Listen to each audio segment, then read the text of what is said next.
Thank you very much.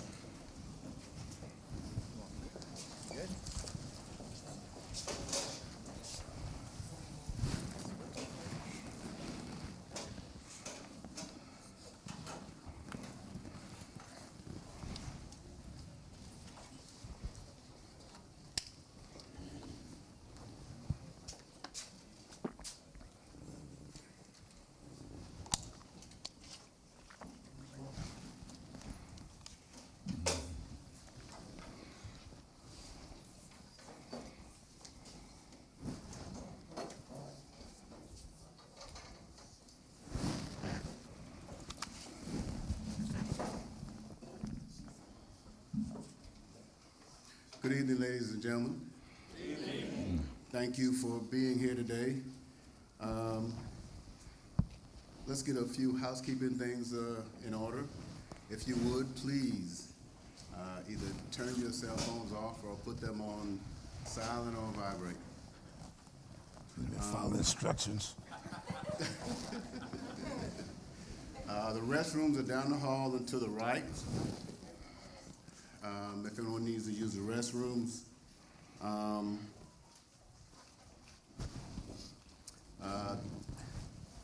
Tonight, primarily, the order will be primarily that there were some questions that were given beforehand, and there were some questions that were taken at the table.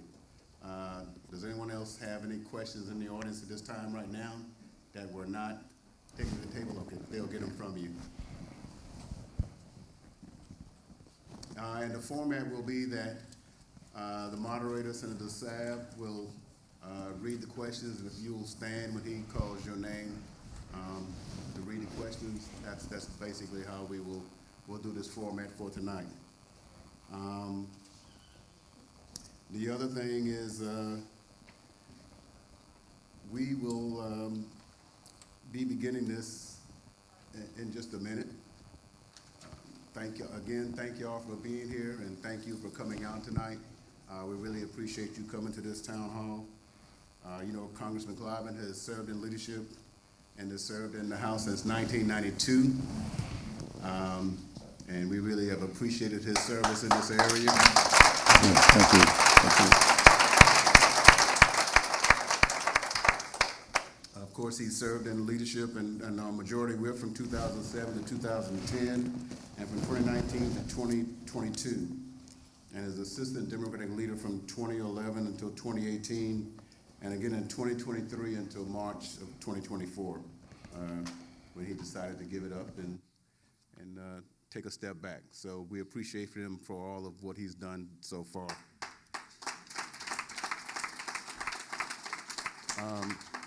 Also, right now, the committees that Congressman Clyburn served on are appropriations, and on the energy and water development and related agencies, the interior, environment, and related agencies, and transportation, housing and urban development, and related agencies, and he's a ranking member subcommittees of that committee. So at this time, if there are any county party chairs here, I'd like to recognize, I see the Williamsburg County chair here, Ms. Wilson. Any other chairs from any other counties are here at this time? Thank you. Also, we have the supervisor from Williamsburg County that's here. Thank you. I see we have our Florence County Economic Development person here. Thank you for coming. Council persons and other persons will be greeted later. If there's any other person that I missed, I'm sorry, but if you want to stand, that's fine. Thank you very much. But at this time, we will now have the Pledge of Allegiance, and that will be done by Ms. Taylor McKenzie. She's a rising 7th grader. Ms. McKenzie.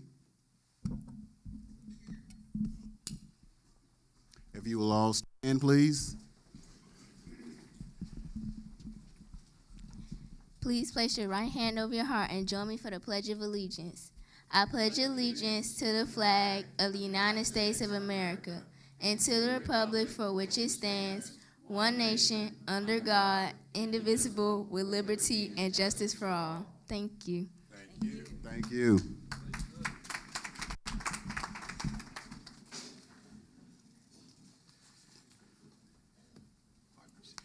She's from Lake City. She's the mayor's daughter.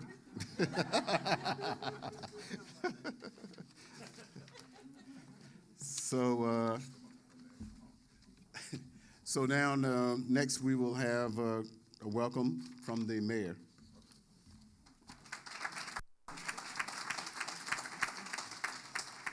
Good evening, everyone. Greetings.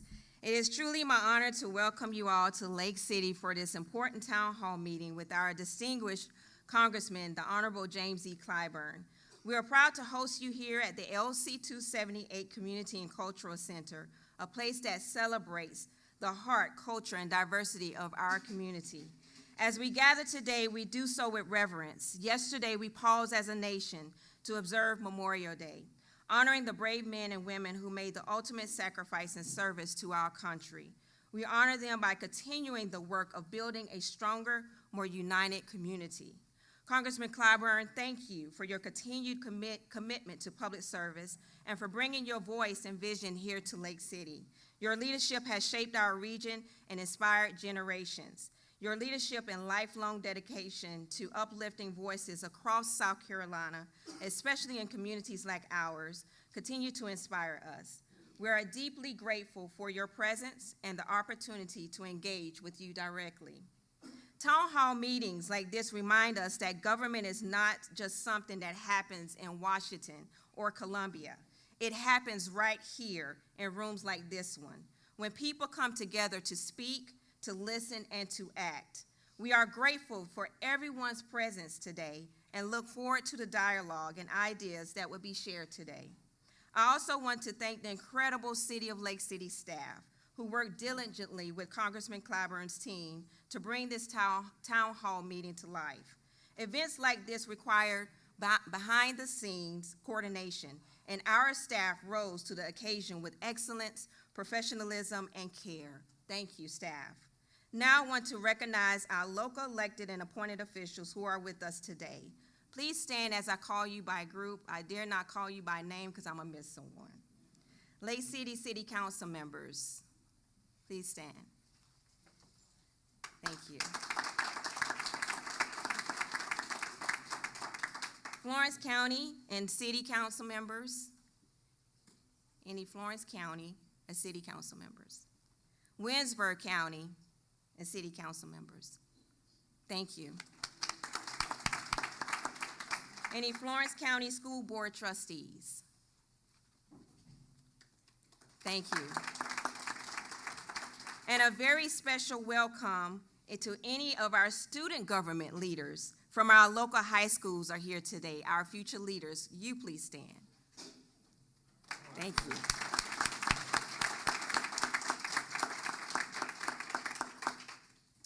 Thank you for your public service, and we really appreciate all that you do and your continued service and dedication to our people. To our constituents from here and the surrounding areas, thank you for being here. Your presence matters, your voice matters, and together we are building the kind of community we can all be proud of. Welcome again to the City of Lake City, and may today's conversation be both empowering and impactful. Thank you.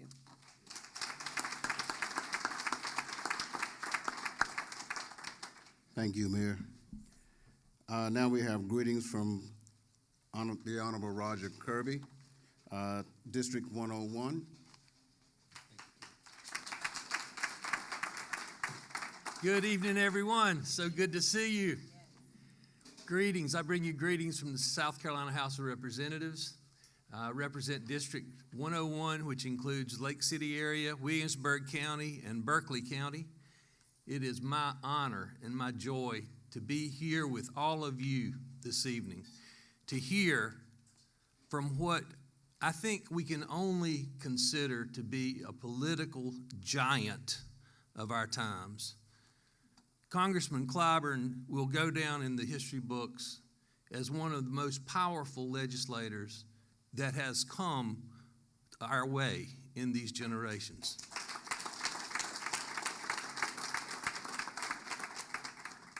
It's a distinct honor to be here to welcome you this evening.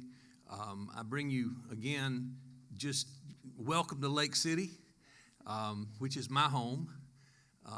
And just I see a lot of my friends from Williamsburg County sitting over there too, that are here, both elected leaders, and of course Moretta's here. Great to see you, all of our Lake City team here. It's great to see all of you here. Congressman, you know, it's amazing when you look out, these faces, these are the people who care about this community, who care about where we're going, how we're getting there, and that's the reason they're here. Thank you all for being here. I'm not going to be long because you don't want to hear me, you want to hear him. Thank you for being here and welcome.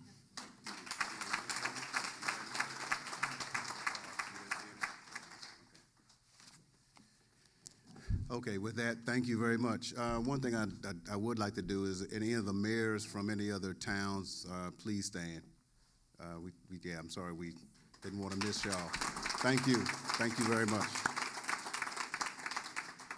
Now we'll have the opening remarks from Senator Ronnie Sabb, Senate District 32, and after that will be the introduction of Congressman Clyburn, the opening remarks by Congressman Clyburn, and from that part we'll start going to the question and answer session, and we'll continue until that ends.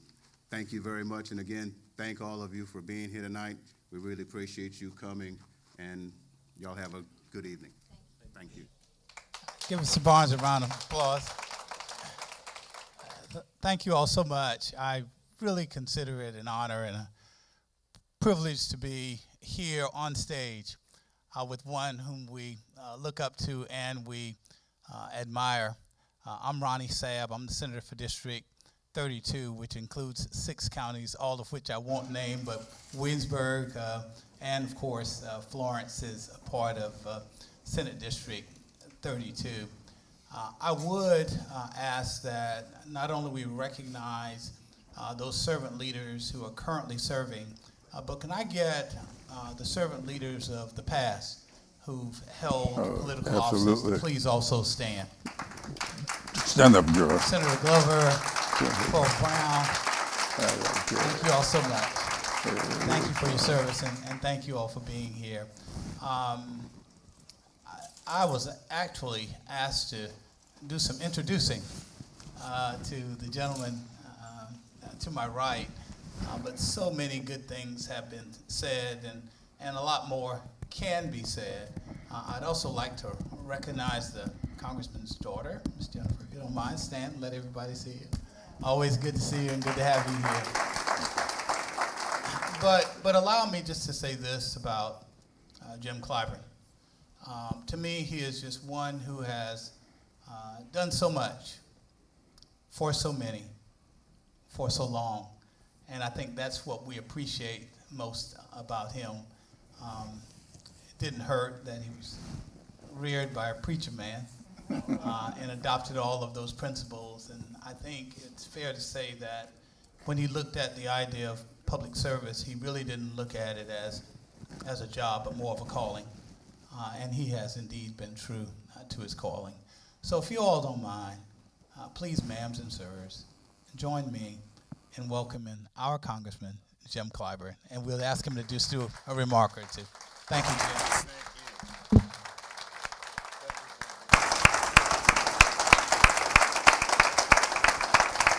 Thank you very, very much. And thank you, Senator Sabb, for being here. And thank you so much for your friendship over the years. Let me thank all of you who are here this evening, those who are elected, those who are appointed, those who are just here.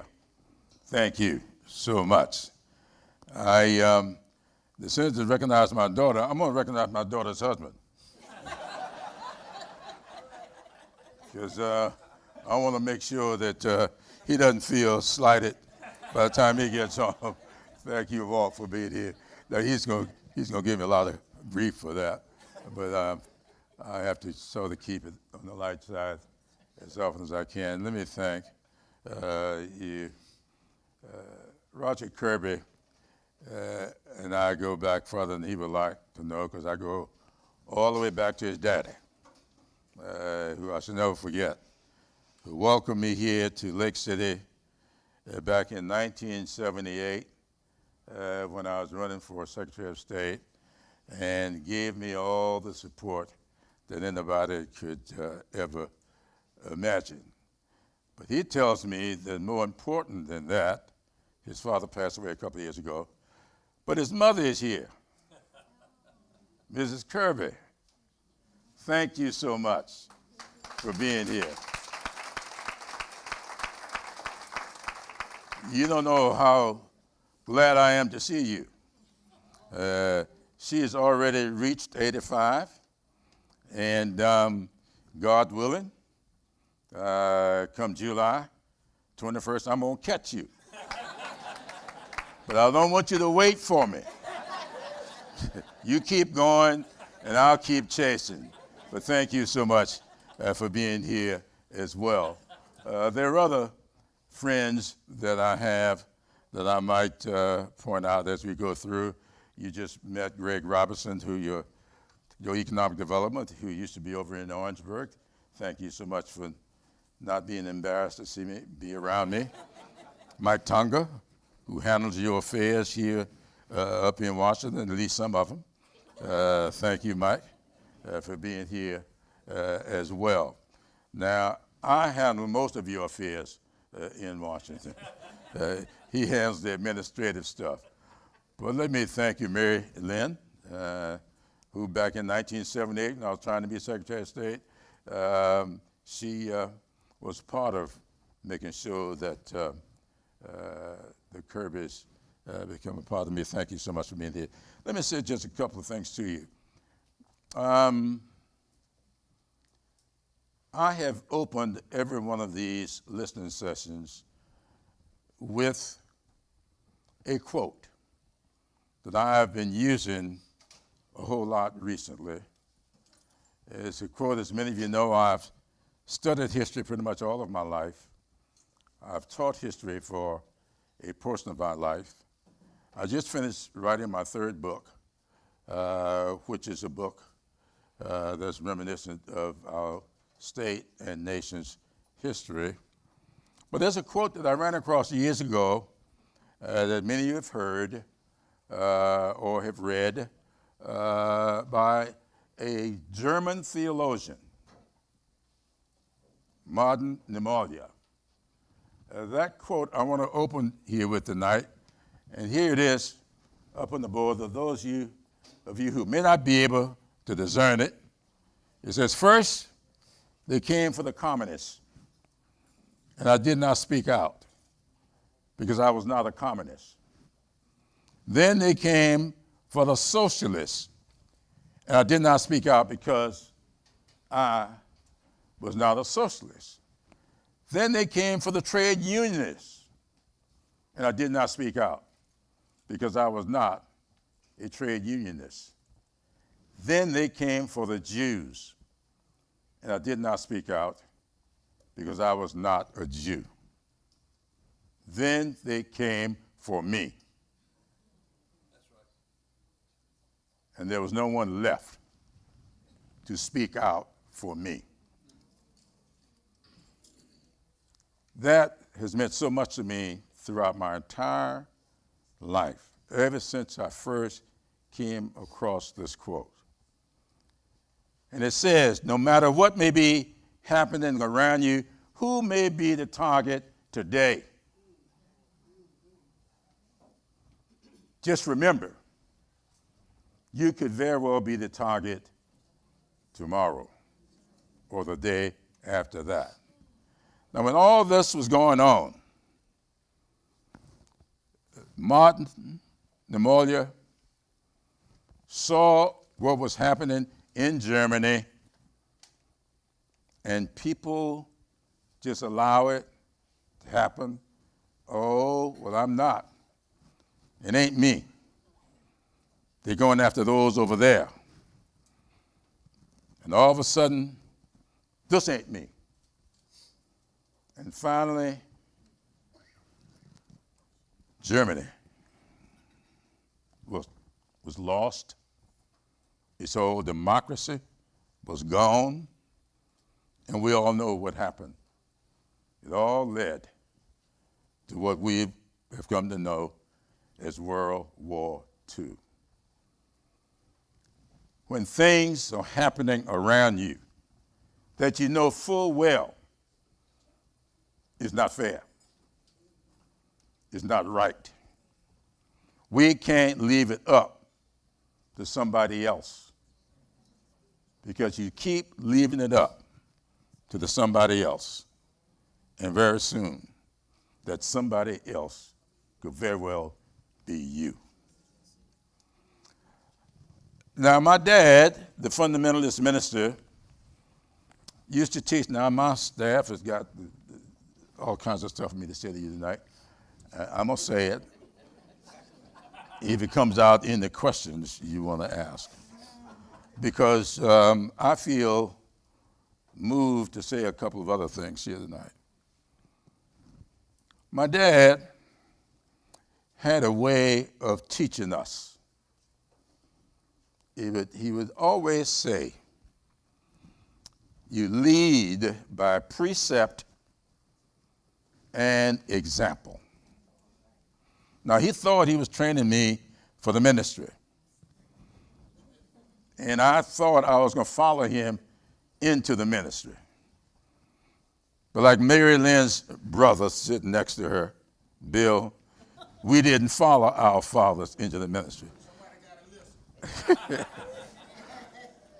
Well, my dad had two rules in our house. He had a lot of other rules, but there were two that I want to share with you tonight. One was every morning before breakfast, we were required to recite a Bible verse. And you couldn't say the same one twice. And on the day that he laid down the rule, he took Jesus wept off the table. He never told us to read the Bible. He just told us that there's going to be a new Bible verse every morning you sit down at this table. A second thing was every evening before retiring to bed, after homework was done, we had to share with him a current event. We didn't have television, but every afternoon, the Sumter Daily Item, yes, back then the Sumter Daily Item was an afternoon paper. Today it's a morning paper, but back then it was delivered every afternoon.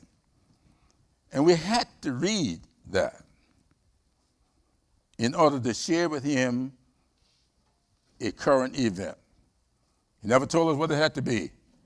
It's just that every evening we had to sit down with him or my mother, sometimes both, and share a current event. That's the way I was raised. But Dad would look for things to make a point. And one day, my two brothers and I went with my dad to our local automobile mechanic. Now, my dad had a 1937 Chevrolet. It was a good car. You could drive into a telegram pole and back up and keep going, wouldn't be a dent in it. But it seemed as if every Saturday we would be at Mr. Singleton having that car worked on to get it running for another week. So one day when we were with him, just as Mr. Singleton raised the front end of that car so that he could get under it and get it running for another week, my two brothers and I started playing near the car. And my dad said to us, now boys, I don't want you playing near this car. I have no idea how strong this chain is. It may pop. One of you may get hurt. Go out across the field and play. And so we did. But we weren't going long before we got into a little discussion. Now, if some of you were looking on, you might call it a fight. The three of us got into a little physical discussion.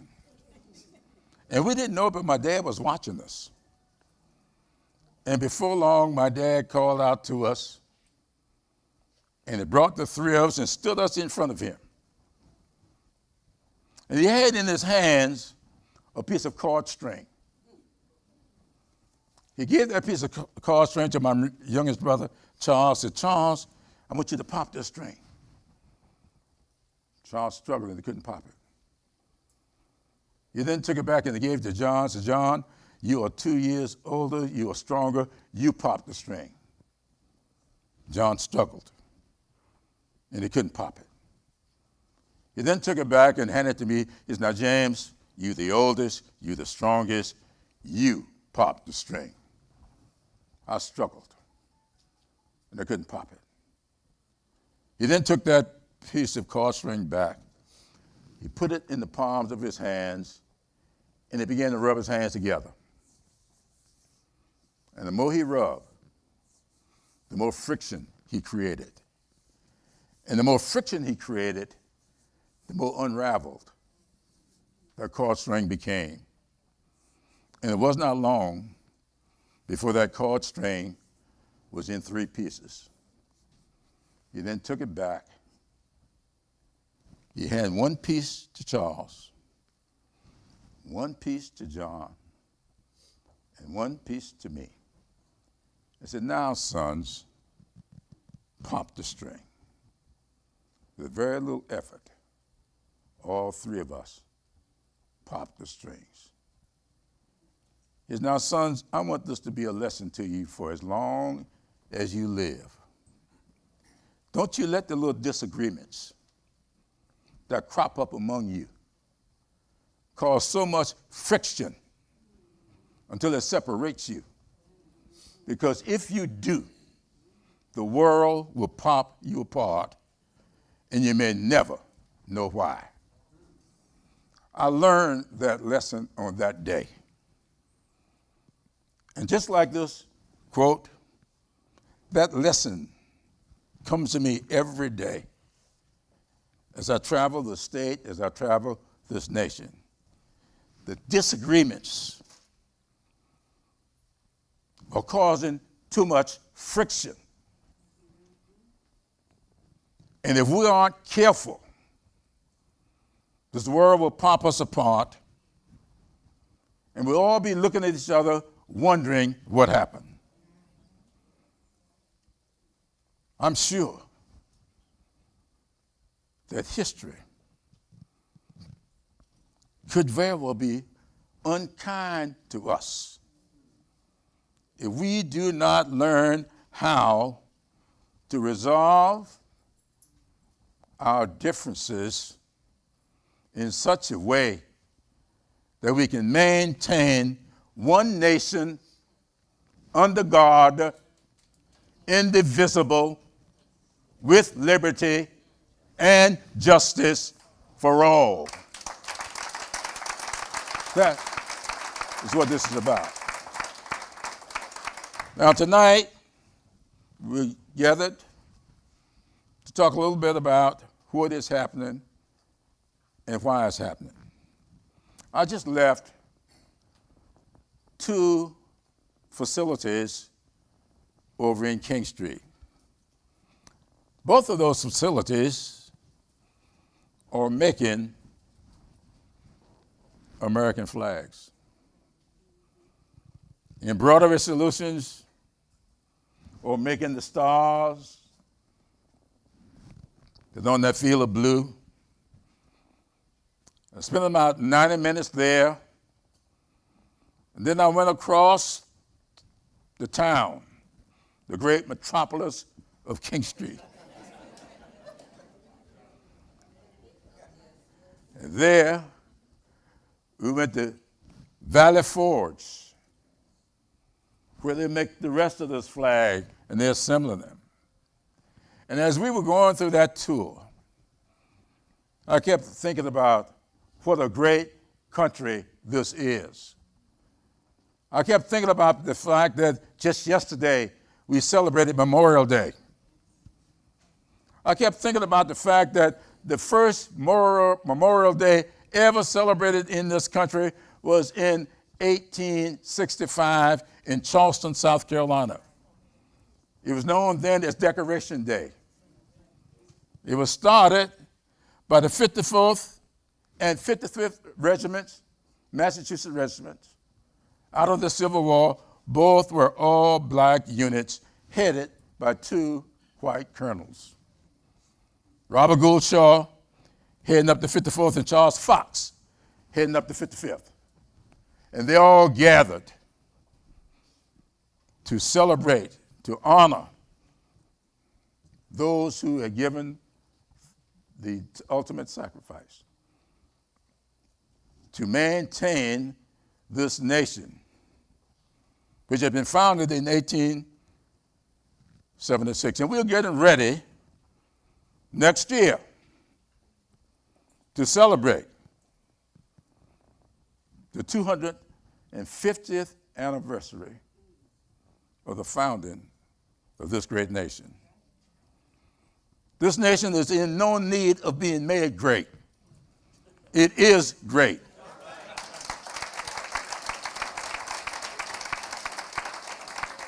What we've got to decide, how are we going to make the greatnesses of this country accessible and affordable for everybody. If it's health care, we got to make it accessible and affordable for everybody. Housing, we got to make it accessible and affordable for everybody. Energy, accessible and affordable. Education, all the things. We got the greatest educational system to be found in the world. The greatest healthcare system. The problem is, it's not affordable for a lot of people. And it's not accessible to a lot of people. And that's what we got to do. Whether we're in Columbia, in Washington, or Madam Mayor right here in Lake City, how do we go about making this country's greatnesses accessible and affordable? I'm going to start tonight looking at health care. Because health care is not accessible to everybody and affordable, we've done things over the years to make it more accessible and more affordable. That's why we have Medicaid. Medicaid that we have just passed a bill in the House of Representatives that would take $735 billion out of Medicaid. That's almost $1 trillion we're taking out of Medicaid. For what? That means that 14 million Americans are going to have their health insurance, and 1 million right here in South Carolina, or to be without health care. And when people say, oh, that's for those people on the other sides of the tracks, well, let me tell you something. That's about children with disabilities. I don't have to ask. There's not a family sitting in here that doesn't have a family member in need of disabilities of one sort or another. If you don't know you got a disability now, just keep on living. just keep on living. Not only that, nursing home care. Nursing home care, it's Medicaid. That's how we keep the nursing homes alive. Rural hospitals. I don't have to tell you here in Lake City. Ever since I've been in Congress, 32 years, we've been battling over a little hospital right here in Lake City. Go a few miles down the road over in King Street, right there in King Street, trying to keep these rural hospitals open. Medicaid is the number one contributor to keeping rural hospitals open. Medicaid goes away, a lot of rural hospitals are going to be closed, and a lot of nursing home beds go away. And when we talk about nursing home, and that's just about the beneficiaries. I've been telling my friends up in Washington, when a piece of legislation passes, you need to look at two things.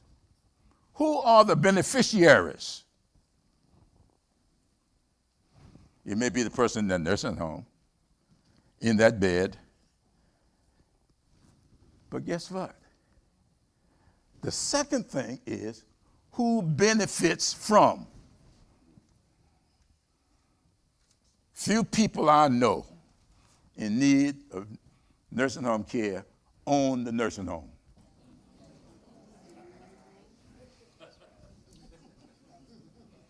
Few people I know who need rural hospitals own that hospital. So when you look at Medicaid, don't just ask who the beneficiaries are, ask who benefits from it. Now, the day that we pass the resolution to get to this bill, I was being visited by the owner of a rural hospital in another county of South Carolina. So right after the bill passed, I came back to my office. When I got back to the office, he was there waiting for me. And his chief operating officer was with him. And so they said to me, "You think they're going to gut this Medicaid?" I said, "Well, it's going to pass the House. I'm not going to vote for it, but I guarantee you every other Congressman member from South Carolina will vote for it. A majority of the House will vote for it. I'm going to vote no." And then the chief operating officer chimed in, "Well, that would be a shame. All the poor people this and the poor people that." And I looked at her, I said, "Yeah, it would be a shame. But let me ask you something. Do you plan to put those nursing home beds, because one whole wing of your hospital is a nursing home care, are you going to put them in mothballs?" So I want you to tell me about the beneficiaries. Let's talk about you. Your benefit. Because when we cut the $735 million, that means you're going to have a whole hospital with nursing home beds in it, in mothballs. So this stuff, you just act. Show me that slide on food stamps. Don't y'all have a flag about food stamps?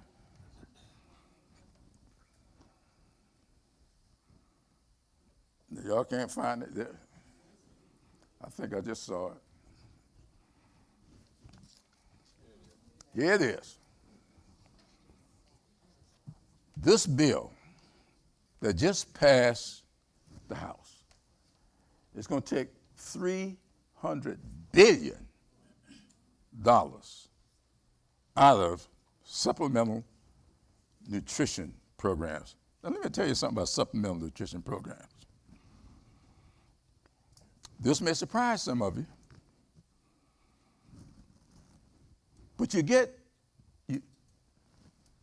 going to just use food stamps. It's now called SNAP. But SNAP ain't nothing but food stamps. That's what it is. Now, SNAP serves 42 million Americans. 600,000 of them are here in South Carolina. SNAP supports 200,000 jobs, farming, manufacturing, transportation, grocery stores, many of which are in those 5,200 retail establishments sitting here in South Carolina. Now, how many people who get food stamps own that farm, that manufacturing plant, that grocery store? How many? I can tell you there's none. They don't own those grocery stores. You take $300 billion out of food stamps and see how many farmers are going to be hurting. How many grocery stores are going to be hurting. But even if you look at the beneficiaries, do you know, this is going to be surprising to you, there are thousands of soldiers. There are thousands of people in the military who, because of the income they're making, they are getting food stamps every day. Food stamps are determined by your income. And there are soldiers over in foreign land today whose spouses and children are here, and the only way they can get a decent meal is through food stamps. That is a fact. Check it. That's what they try to hide. So when they tell you it's about those people over there, oh no. That next child could very well qualify you for food stamps. So we have not done a farm bill in, 6 years? Bavetta, when's the last time we did the farm bill? 2018. We hadn't done a farm bill since 2018. She keeps up with that. She's from Hemingway.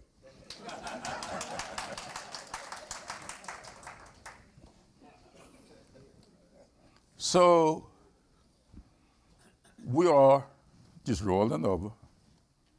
Farmers are hurting.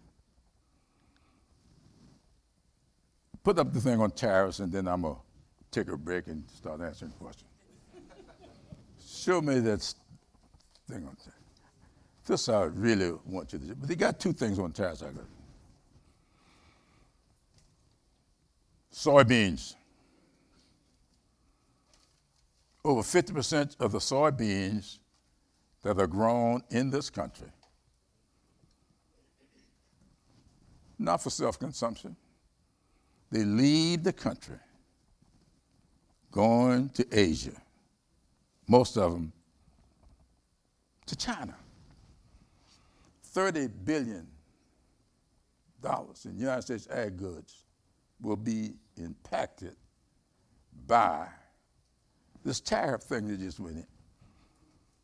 Because if you put whatever number it might be today, it's been 5 or 10 different numbers. Whatever number it might be today, what you can guarantee is it's going to impact.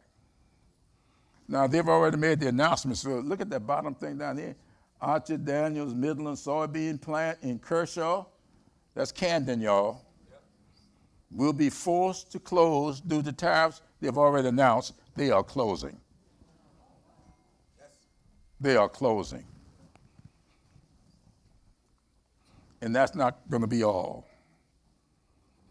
Farmers are going to see their soybeans rot in the fields. Now, I'm just dealing with soybeans here, but my staff been up to McLeod Farms up there in Chesterfield County. What's going to happen to them peaches they got up there? We don't eat all them peaches here. They got to ship them peaches.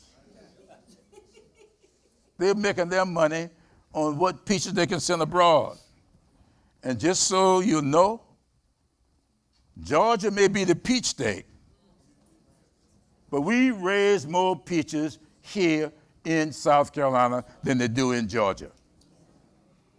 And my friend, the late John Lewis, I said to John one time, he said, yeah, that's true, I know that. And I'm going to tell you something else. He said, don't you tell anybody from Georgia I told you this. He said, but they're better too. So that's what we are faced with here. The last thing I want to show on tariffs, put those automobiles up here. Automobiles.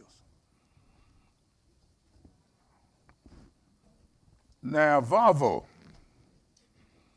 there are people, I don't know if you know this or not, but there are people who leave this county, this part of Florence, people who leave Williamsburg County every day,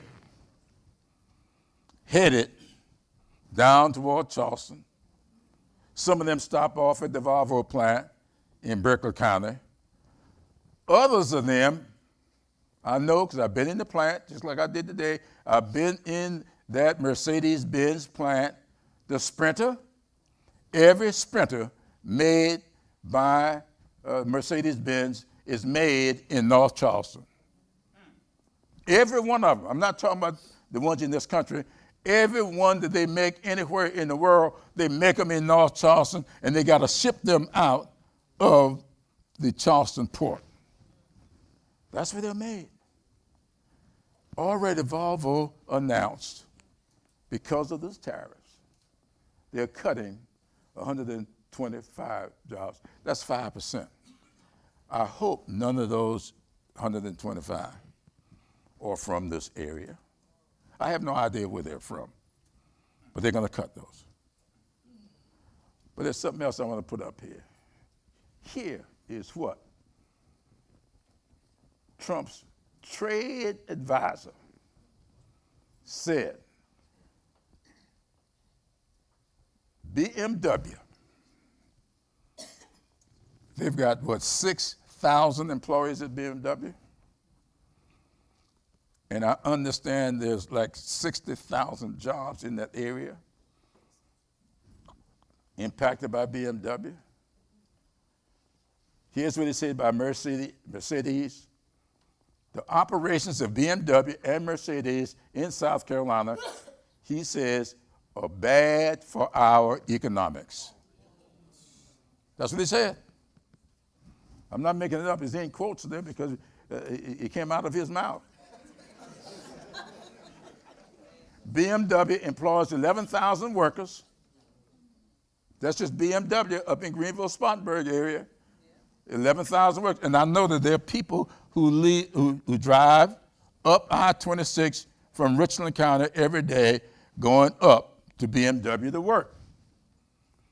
Mercedes-Benz employs 1,700 people. And I think I saw somewhere that 11,000 indirect jobs are attributed to Mercedes-Benz. Now they're saying, and yeah, I didn't understand this one. Donald Trump said that a slowdown in port traffic, I was looking right at him when he said it.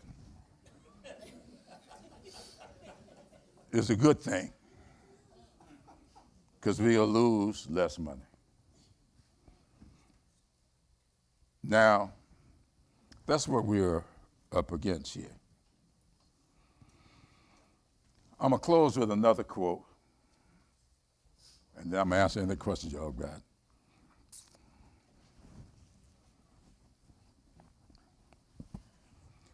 Martin Luther King Jr., who I met as a 19-year-old college student. I met Martin Luther King Jr. the weekend of October 14th, 15th, and 16th, 1960. He promised us an hour meeting that started around 10 o'clock in the evening. When I left the room, it was around 3 or 4 o'clock the next morning. I call that experience my Saul to Paul transformation. And back in 1963, just before the March on Washington, King had been arrested and was sitting in the Birmingham City Jail when he received a letter from 8 clergymen asking him to leave Birmingham because he was a disruptive force. And they wanted him to leave. And they said to King, we don't want you to get us wrong. We believe in your cause. We think your cause is right, but your timing is wrong. And then King wrote them back. And he said to this, he said, you know, time itself is neutral. Time is never right, and time is never wrong. Time is always what we make it. And then he says, I'm coming to the conclusion that the people of ill will in our society are making a much better use of time than the people of goodwill. That's what he wrote in this letter back in 1963, that the people of ill will were making a much better use of time than the people of goodwill. And then he concluded the thought with these words: we will have to repent in this generation, not merely for the vitriolic words and actions of the bad people, but for the appalling silence of the good people.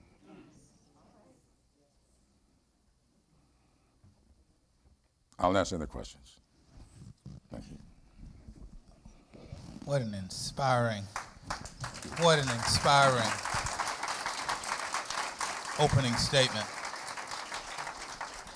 Let me remind us, please, to silence your phones. If you don't mind, please, ma'am and sirs, silence your phones. I wanted to say to Kevin Tisdale of Kingstree, South Carolina, that I believe the congressman in his opening remarks may have answered your question relative to the Farm Bill. But if there's anything else that you wanted to add in addition to that you wanted to direct to the congressman, I give you the floor at this time. Someone will bring you a mic.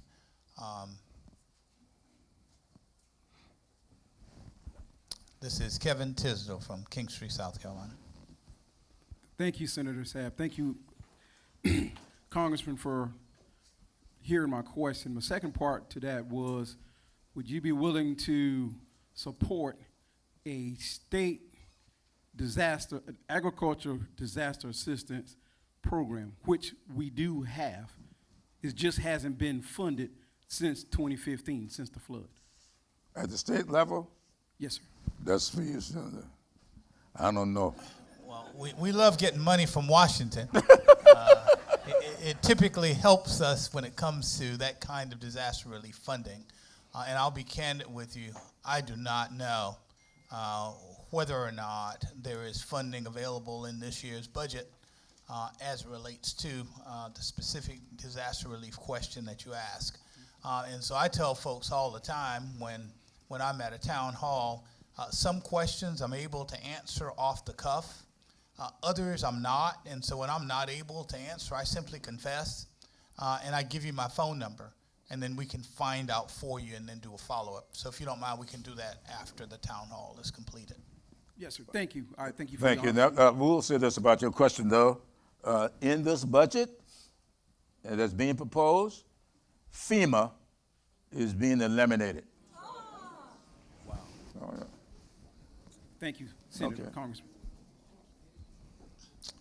Had a question from Dr. Albert Mims relating to the most vulnerable Medicaid, SNAP, rural health care, and those kinds of things. And so is Dr. Mims here? I think the Congressman may have addressed some of your concerns as well. Dr. Mims, good to see you. There's the mic. I'm not sure whether or not the Congressman may have fully addressed your question or not, but if there's anything else, the opportunity to ask the Congressman is He yours. addressed it more fully than I anticipated with his initial remarks, but Thank you.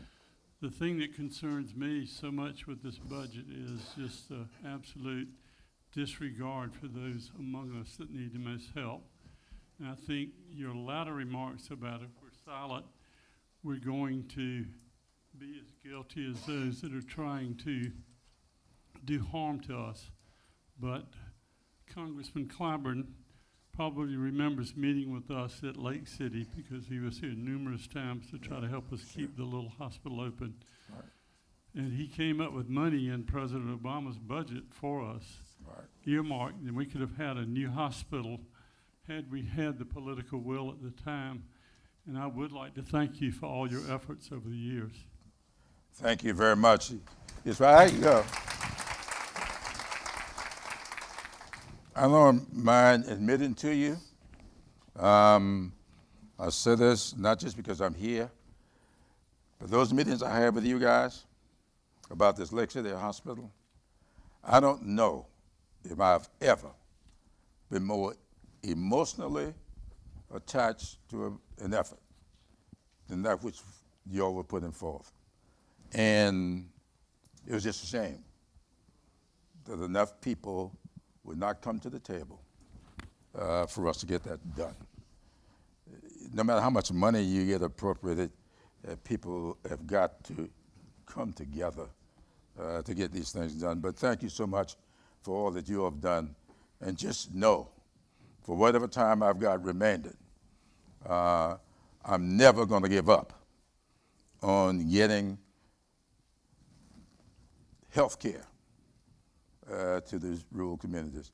I don't know, you may know my late wife battled diabetes for 30 years. And I've seen what diabetes does. Now, when she passed away, she still had all of her limbs, but her dad was a double amputee when he passed away because of the late detection of diabetes. When I got elected back in 1992, South Carolina led the nation in amputations. We were number one in amputations, all attributed to the late detection of diabetes. And I want to just tell you what converted me on that. I got a phone call one day, and it's from a local doctor in Columbia who asked me if I would stop by his office. And I did. To make a long story short, he set me at his desk. Now, he arranged this before I got there. He arranged for the community health centers down in Sheldon, down near Savannah. And he showed me on his computer what telemedicine could do.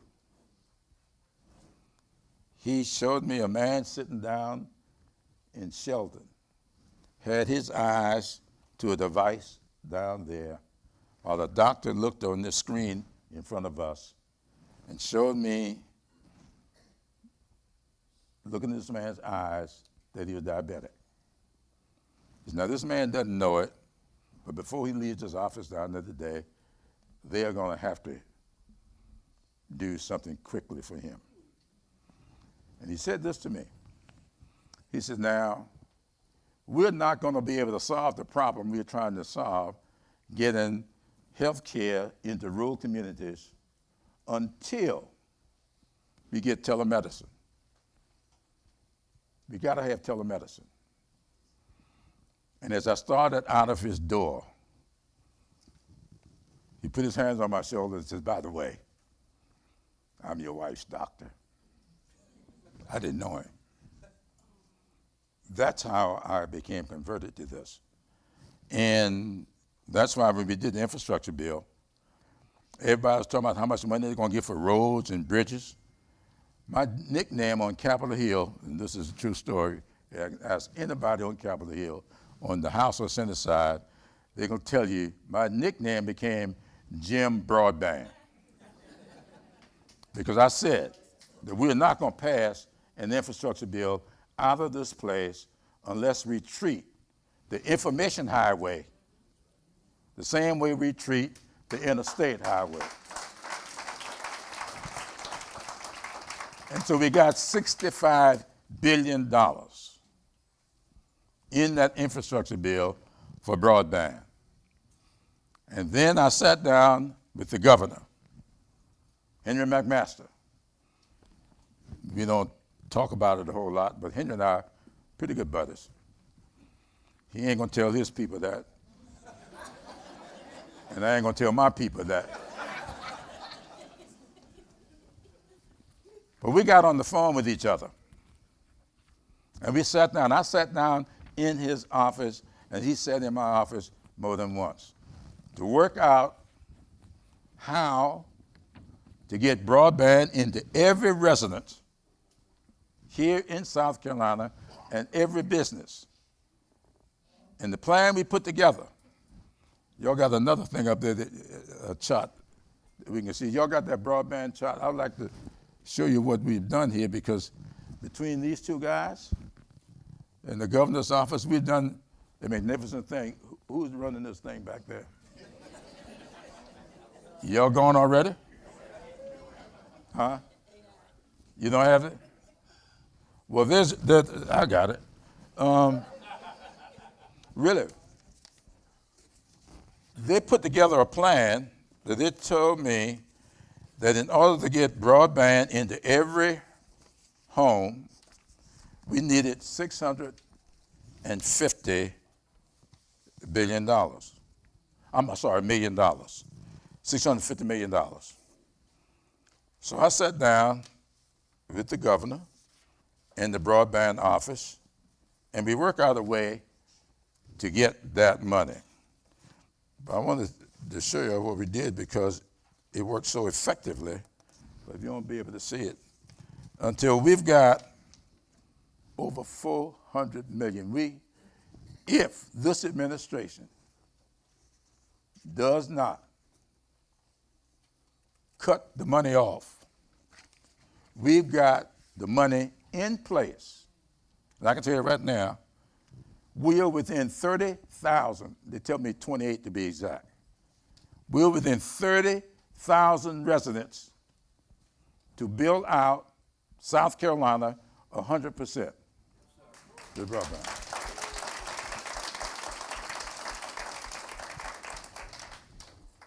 And if we were to do that, here's what that will do. That will connect every home.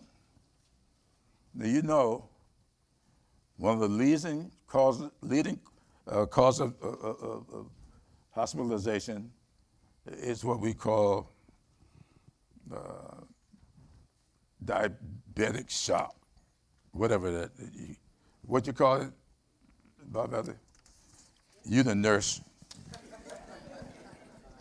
It is when more people find themselves in real problems because of diabetes. And you got it. So let me show you what we've done. Here's what South Carolina has received out of that $65 billion. I just told you that the broadband office told us, it's right here, they needed $650 million. Here's what we got. $400 million from the federal Communications Commission, 400 million. We got another 100 million, or 400 million, I'm sorry, from Joe Biden's rescue plan. 400 million, because y'all had the money. We got 100 million from the FCC. Y'all count with me now. That's 500 million. We got another 50 million that y'all appropriated. That's 550 million. Then came the Broadband Equity Access and Deployment, called the BEAD program. 551.5 million. That gets us over $1 billion that we've got. What that means is, if it costs $650 million to bill out 100%, we got that much money sitting there that can be used for BEAD. What would that do? That will make broadband affordable, because it takes $650 million to make it accessible. So you got access to it. This other money, 551.5, is to make it affordable. And that's what we're trying to do.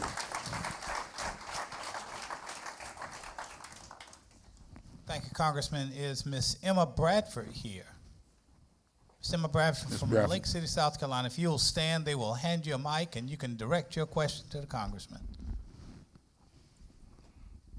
I think I called the Congressman office in the past and asked this question. I wanted to know, is there anything we as voters could do to sue this present administration for not following the Constitution? He seems to be trampling on our rights, our constitutional rights. And that's my question. Yes, ma'am. Thank you very much. I don't know that we can do anything about that, but the courts can. And the courts are. I don't think we've gotten to a real, what people like to say, a real constitutional crisis yet. I think we're headed that way. Because so far, the courts are holding. But you know, one of the things about history, when I used to teach it, as you can imagine, a lot of people find history boring, including some of my own children. And I used to say to them all the time, the reason we study history is to understand what happened before, so that we can go about the business of preventing it from happening again. And then I used to conclude with them, anything that's happened before can happen again. And so just because it happened, and you think we're past that, I'm not sure. So I understand your question, and all I can say to you is that you don't get your chance to respond to that until the next election. But the courts, Can I ask this? the courts, Once Yes, this ma'am. administration is gone, is there anything that we could add amendments to the Constitution to try and prevent this from ever happening again? no, ma'am. It's not. I'm like Sab. I'm gonna tell you, the Constitution, in order to amend the Constitution, you've got to not just get the votes in the House and the Senate and the signatures by the president, but then once that's done, that issue then goes out to the American people. And 3/4 of the American of the states will have to ratify that. And do I see that happening? Though I've lived a long time, I don't think I'm going to be living long enough to see that happen. So I don't think that's going to happen within anybody's lifetime in here, and it could. I wouldn't say anything won't, but you asked me, do I think it will? I don't think it will, though it could. It could. Yes, ma'am. Thank you, ma'am. Congressman, just wanted you to know we had some folks who submitted some questions online, but believe it or not, the question submitted by Ms. Alfrelia Presley of Stuckey relating to broadband and its connectivity, I believe you have answered that one. And in addition to that, you had a Mr. Robert Reese of Hopkins who was interested in your view of the cuts to Medicare, which I believe you have also sufficiently addressed. Mm-hmm. And so at this time, I'd like to direct your attention to Mr. William, is it Briggs or Diggs? Oh, Diggs. Yeah, Brother Diggs, if you don't I've mind, answered this please, question too. Florence, South Carolina, you've answered it already? No, I'm just kidding. I know, Bill. Mr. Diggs.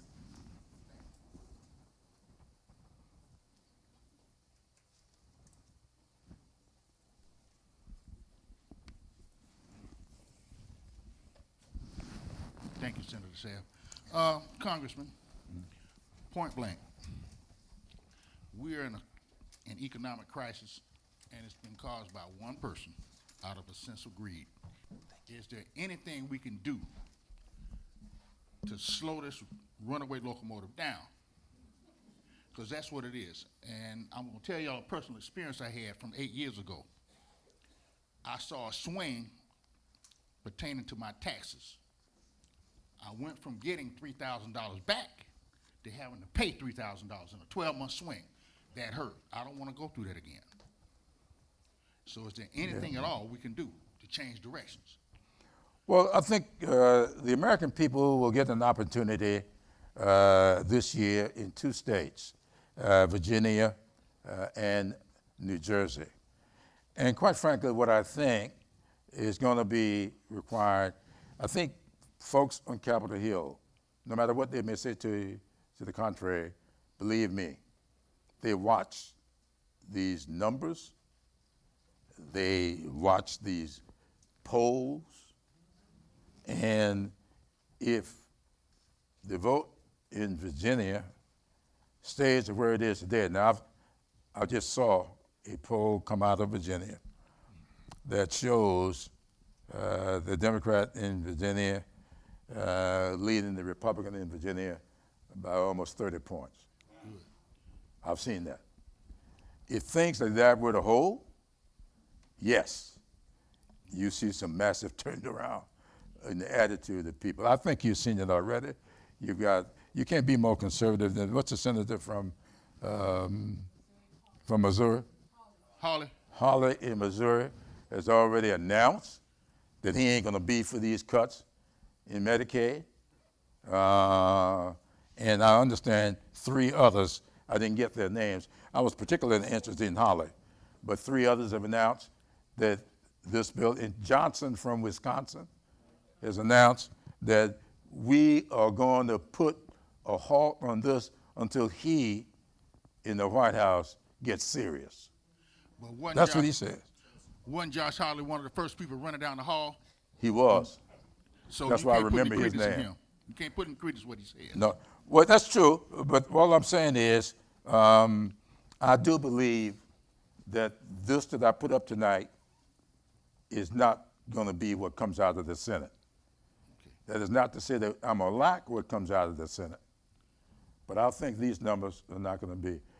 Hey, put that truck back up here. I'm going to close that truck tonight. Put that truck up here. Act Blue, y'all. Donate to Act Blue. I don't know how many more questions we got. Go ahead. You have quite a few, Congressman. I think we'll run out of time before we run out of questions. This question comes from Chandler Bradham of Lake City. Is Chandler here? Yes, ma'am.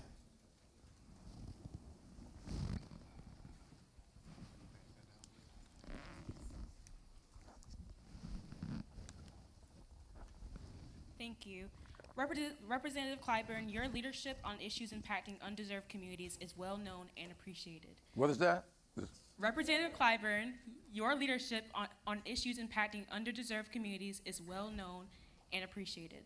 But when it comes to the issue of the climate crisis, the stakes are growing more urgent by the day, especially here in the South, where environmental harm often hits Black and low-income communities the hardest.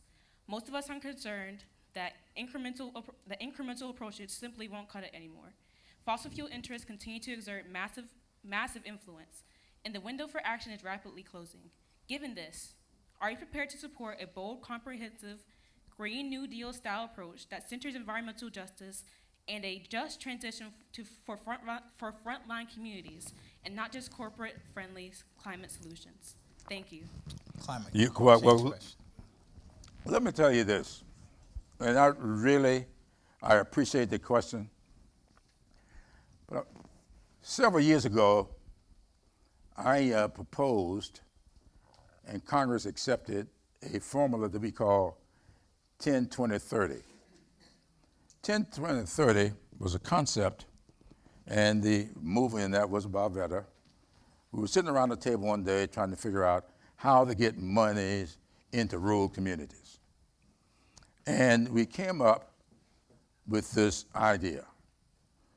I was talking, and the staff said to me, the qualifications for a disadvantaged community or impoverished, I think is the word that's used, communities that when 20% or more of the population has been stuck beneath the poverty level for more than 30 years. The Census Bureau calls that a persistent poverty community. And so that night or later that day, I can't remember exactly what, it occurred to me, and I said to the staff, we got to figure out a rhythm to this. And that's when we came up with this formula that's called 10-20-30. You see it talked about almost everywhere you go in this country, people are talking about 10-20-30, Jim Clyburn's formula. And what the formula is this: we should direct at least 10% of all appropriated funds in this category to those communities where 20% or more of the population has been stuck beneath the poverty level for the last 30 years, 10-20-30. So this program was in place for a while, and I was down right outside of Somerville, which is not in my district. A part of Dorchester County is, but this school was in Somerville. And the school, I was there because they were giving glasses to elementary school children.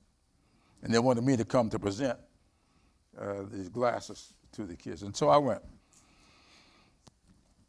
And so after the program, this lady comes up to me, says, I need to ask you a question. I said, okay. She said, explain to me this 10-20-30 business. So I explained to her just like I just explained to you. And then she stepped back and she looked at me and she says, that sounds like reparations. And I looked at her and I said, so? What's your point? I says, now, so my question, every time I'm asked about something with a label, if I'm doing the climate program, I chair the task force on what I call environmental justice. I chair that. And we're achieving everything that you can point to that tell me is the goal in the Green New Deal. So my question is, are you interested in the result, or do you want the label? That's the question. And that's the same thing I said to people about reparations. So we need reparations. I said, well, if this is achieving what you say you need, you're telling me it's only acceptable if I call it what you want it to be called. So I'm not going to use that term. I don't ever use it. Because it is, let's just say, is poisonous. And so I don't use the term. But you will not find a single thing that's laid out that we aren't in pursuit of. I say to a lot of my young friends today who measure everything by how many hits you get on the internet. I don't care about internet hits. As I said to them, do the hits mean that many people are following you? Or are you sure they aren't trolling you? That's what you have to be careful of. Do you want to make a headline or do you want to make headway? So that's me.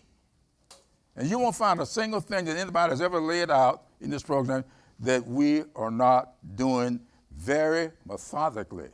And so you aren't going to hear Jim Clyburn yelling catchphrases. Because you remember, I got in some trouble about this a couple of years ago when someone said to me, and this was John Lewis and I, just before John Lewis went home and I'm not saying this in a morbid way, John and I were very close friends.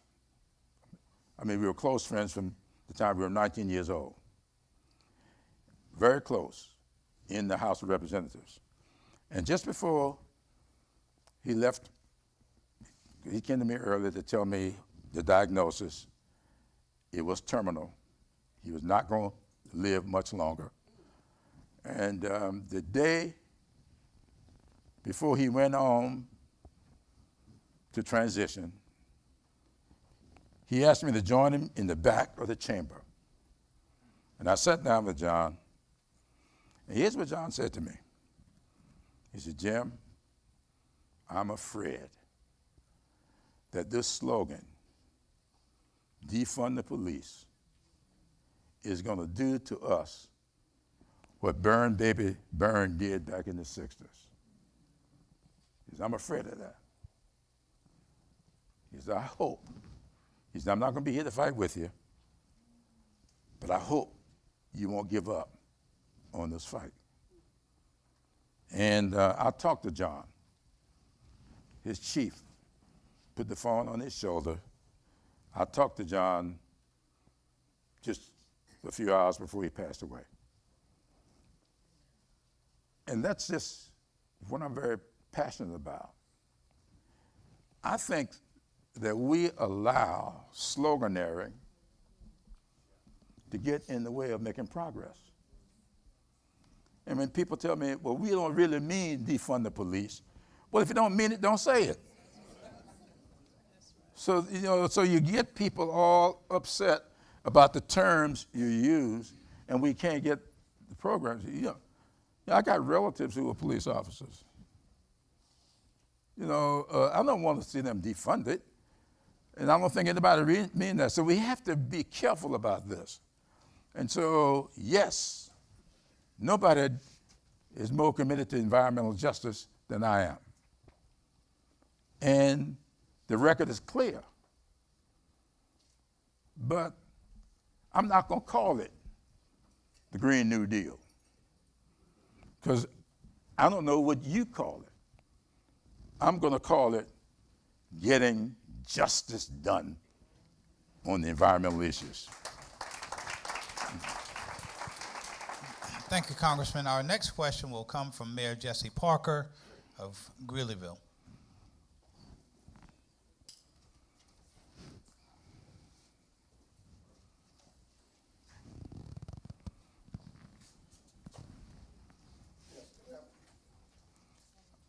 It's working?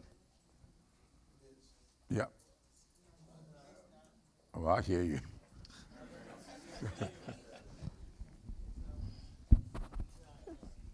Okay, my question is more of it's an infrastructure question, and it deals with funding.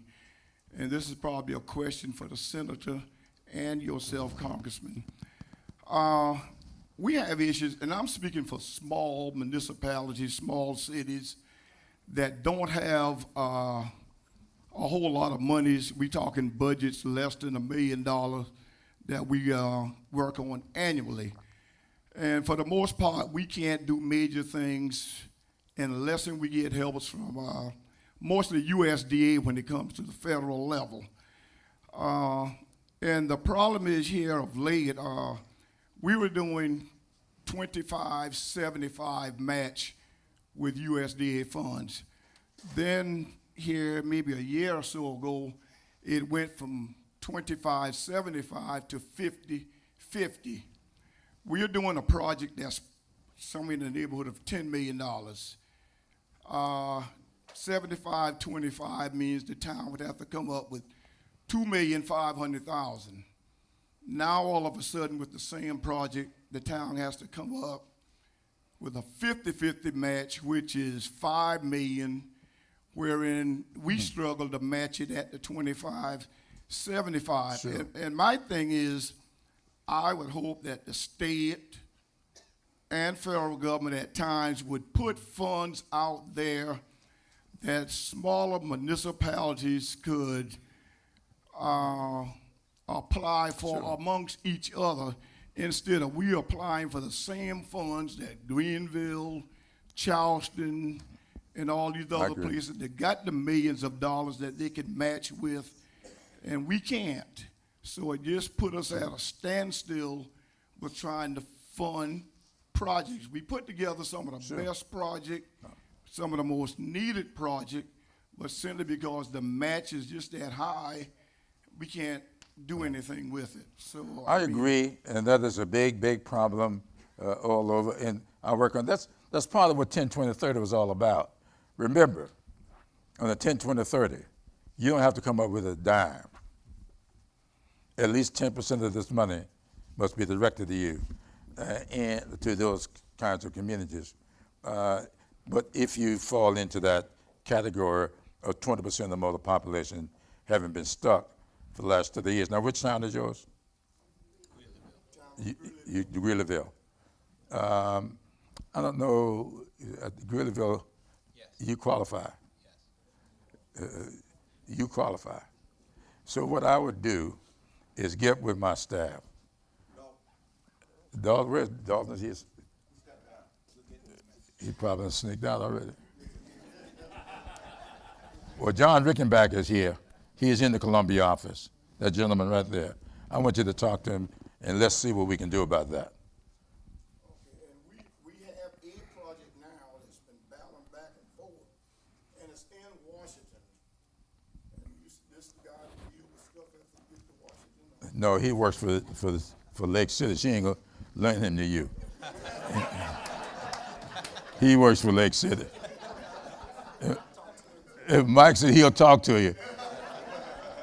Anybody else back there? Mike, stand up. Anybody else need somebody in Washington? He's good. He's good. Because it doesn't come for free, though. But really, serious about this.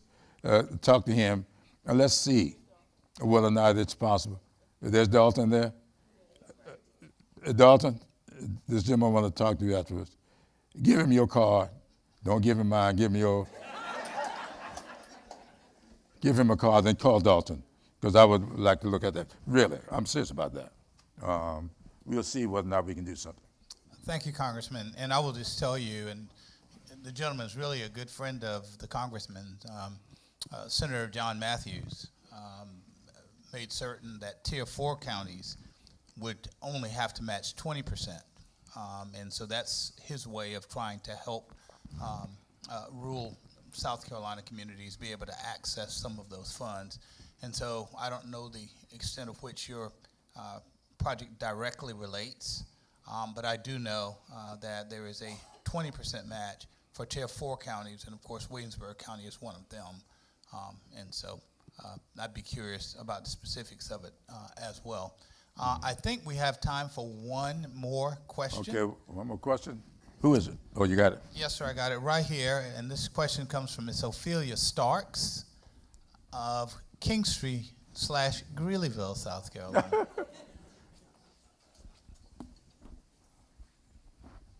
Thank you, Congressman, for having these town halls. With the slashes that are going to come in Medicaid, in South Carolina, of the 73 school districts, 67 of them have Medicaid percentages greater than 50%. One or two of them are 90 and 89. School districts rely on the funds that they get for providing services to Medicaid children Right. to run those schools. Absolutely. When that money disappears, what are they going to do? Because we're talking about millions of dollars right here in South Carolina. In Florence 3, where Lake City is located, and Williamsburg. Williamsburg is 89% Medicaid. Students in school, 89% of them in Williamsburg County qualify for Medicaid. If that gets cut, what are the school districts going to do? That is the million-dollar question. In fact, it's the multi-million-dollar question.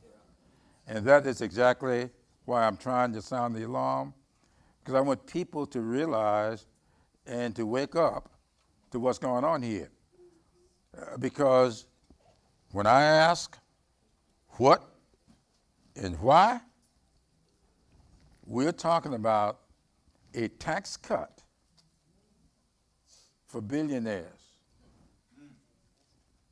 I don't mean, we try to put up an amendment to say that everybody whose income is over $700,000 a year, we won't tax anybody under $700,000 a year.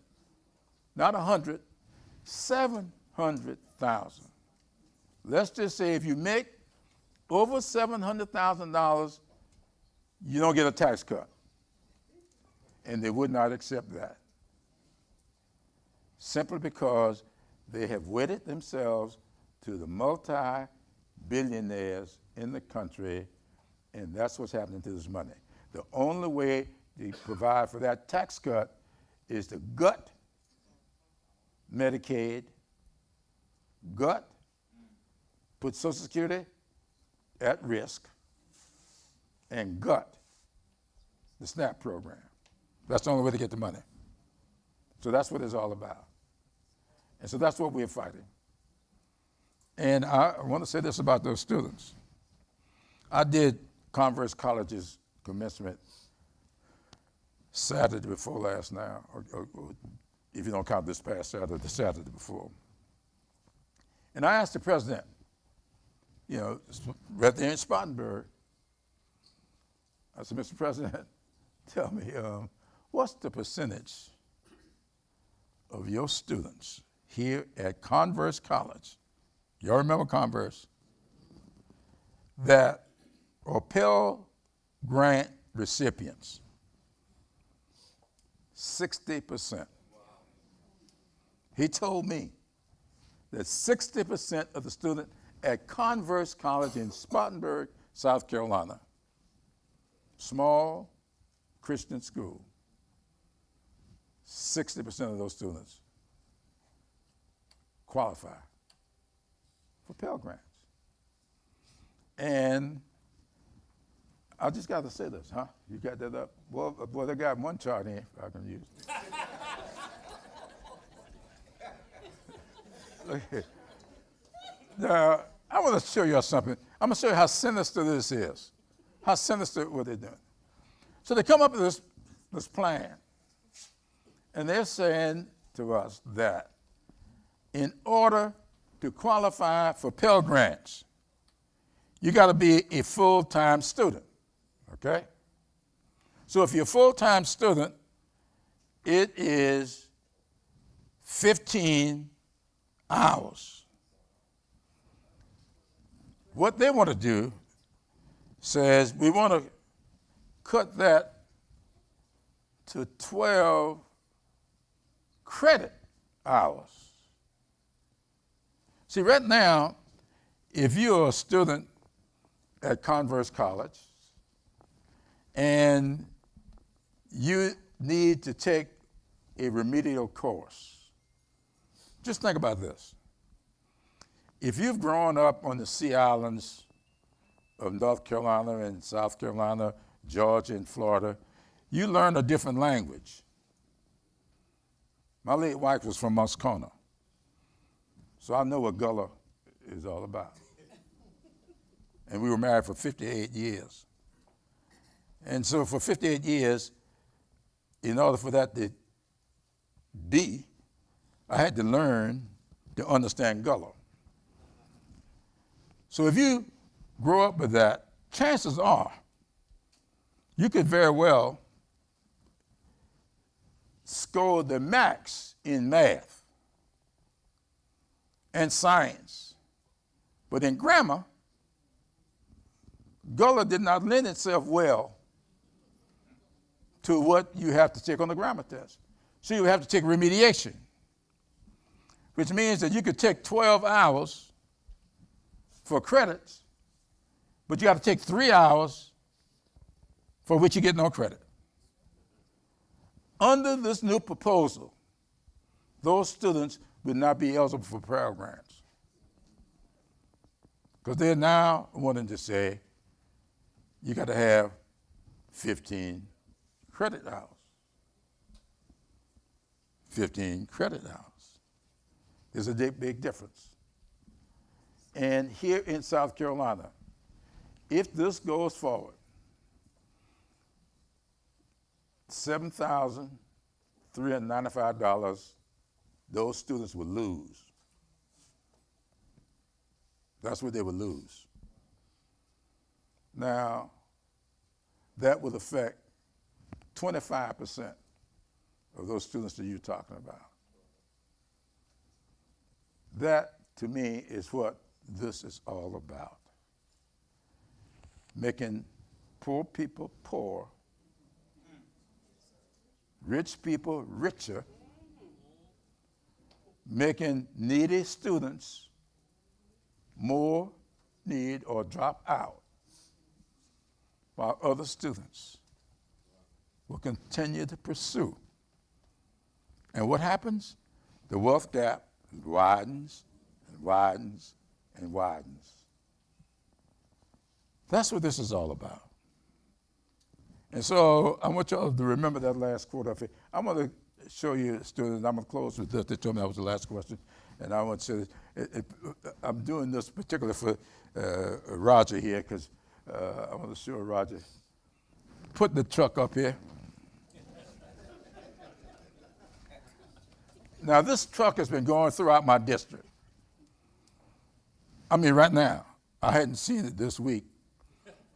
But last week, this thing here was all over Columbia saying Representative Clyburn voted no on tax cuts in 2017.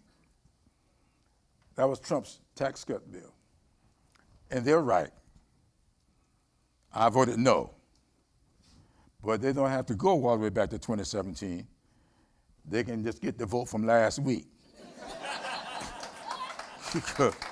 Don't waste your time going way back there, because I voted no again last week.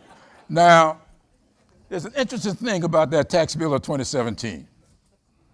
I'm not too sure that Roger knows this, but my staff started combing the tax bill. I got a pretty decent staff. They try to keep me out of trouble, so they were combing the tax bill. And here's what they found, was that when they gave that big tax cut to the wealthy folks back in 2017, they had some tax enhancements. They raised taxes on some people. And we found several interesting places where taxes were raised. And let me tell you what one of them was. It required churches to put a tax on the free parking space for church organists. You heard what I said? Did you know that, Roger? Yeah. If your choir director is given a parking space in front of the church as a whatever, if the pastor's wife, y'all know what out in these churches,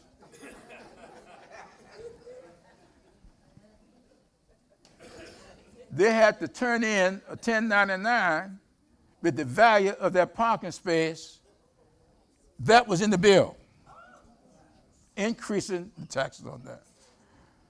So I was over in Northern Virginia right after this came to light.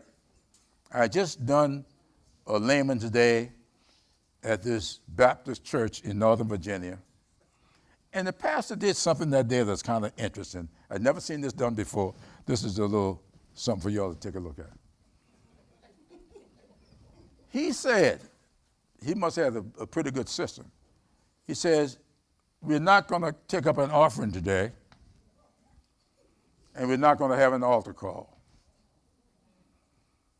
He says, I've talked to the congressman. He's going to stay here, and he is going to have a Q&A with the congregation. Now, I wish they had taken up the collection and passed it over, but so I stayed there with him. And so somebody asked me about the tax bill. And I turned to the pastor. I said, now, Pastor, I don't know if you know this or not. The guy was playing the organ. I said, but the gentleman back there playing the organ? I said, now, I saw a parking space for him out there. It didn't say his name, but it says for the church organist. Oh, no, it's the minister of music. It said minister of music. I said, now, I don't know if you know this, Pastor, but this tax bill here that they just passed says that you got to turn in the 1099 for your minister of music, putting a value on that parking space that they get here every Sunday. He said, what? I thought the pastor was going to curse. He didn't know it. He didn't know it. And we sent it out all over the country. People didn't know it. Now, it took me 2 years, but I got it removed. That's what I'm saying.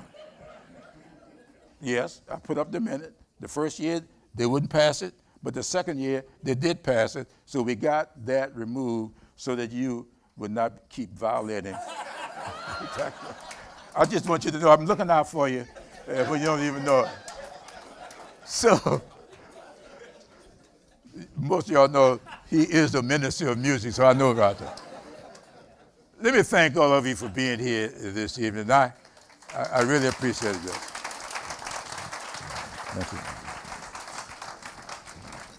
So I too would like to say thank you. And I wanted to say to Brother Tisdale, so tomorrow, Representative Kirby and I head to Columbia. We've got other things that we're working on with the budget, so we'll do the conference committee stuff. And then the governor will probably do some veto stuff, so we may come back in 2 weeks. But I should be able to answer your question in the next 3 or 4 weeks, hopefully. Okay, very good, very good.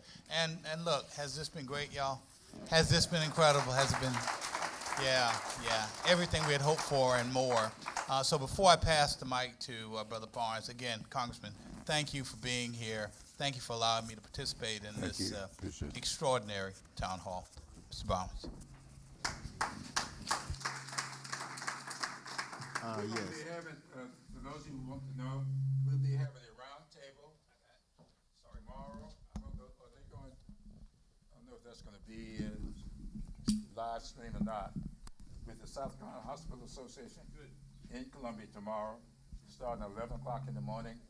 I think we're going to spend a couple of hours with hospital administrators from all over the state, looking at some of what we talked about tonight. And then on Thursday night, I'm going to be at Royal Baptist Church down on Liberty Hill in North Charleston, some of what we had tonight. And we're going to be back in Charleston in a couple of weeks because of that all-night session the other night, we had to postpone the downtown Charleston town hall that we had scheduled for Thursday night. But we're going to reschedule that. So for those of you who have had friends in those areas, be sure to let them know because we really want people to know exactly what this is all about. We're going to be transparent with this. We want people to know. I don't want anybody to wake up and say they didn't know they had to pay taxes on that parking space out there. We want all of you to know exactly what it is that we're doing. So thank you all.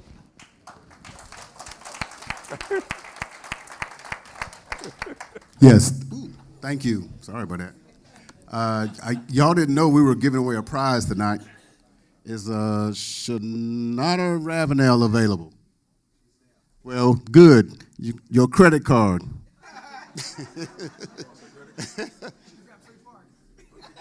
Are you Shanada Ravenel? Oh, you left this somewhere.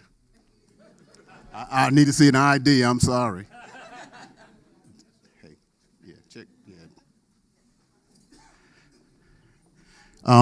But before we leave, I'd like to recognize a couple of people real quick. Yeah. Representative Terry Alexander is here. Thank you. And we have Senator Maggie Glover here as well. Thank you for being here this evening also. So that concludes this evening, and thank all of you for coming out. We really appreciate your participation, and thank you for coming out. Thank you.